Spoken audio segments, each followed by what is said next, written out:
All right, so here's just a low-grade board that I've been screwing around with for a couple of days, practicing some stuff. You can see torch, not necessarily the best way to melt some stuff off of it.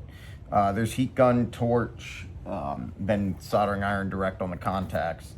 You want to watch what you're breathing. I know Michael's always on me about it, but I just wanted to show you a couple things that if you're so inclined to do stuff on a board like this, especially if you're trying to sell them and increase the value, there's all these aluminum heat sinks on it that, you know, it's not worth a lot of money. I do just see people do this, and I'm relaying what I've learned a lot in my realm with what you can do in this world with things. And eventually I'm going to start bringing smarter people on than me that can explain a little more about the electronics than I can in certain different ways.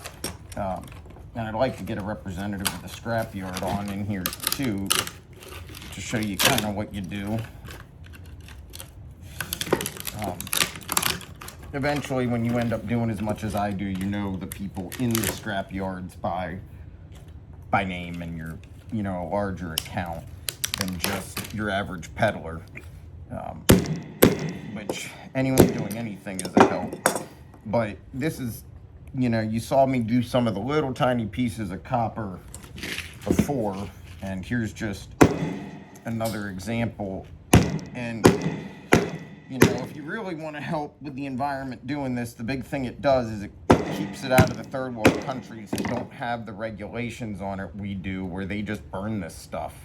A lot of the third world nations, this stuff gets shipped out and they just burn it and pick through it, and any way you can get it out, they do.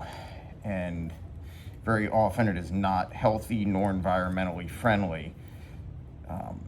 So it does happen either way.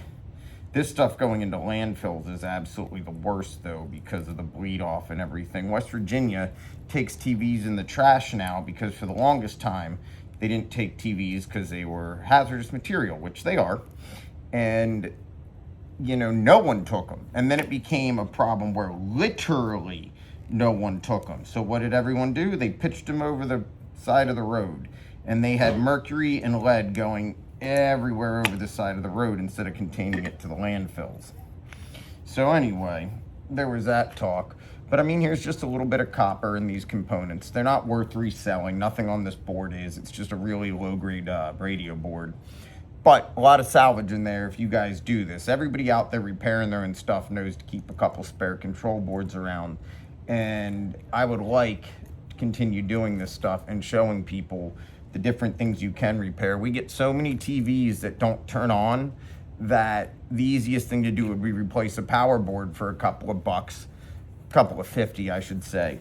But usually what goes bad is a $1 capacitor. So, you know, learning about this is the big first goal. And, you know, you can't break it more. If your TV doesn't turn on and you were going to throw it out anyway, why not take it apart? It's broken, it's trash, you're not going to make it more garbage, so you might as well work on taking it apart. And you can get cool little stuff out of it and go from there.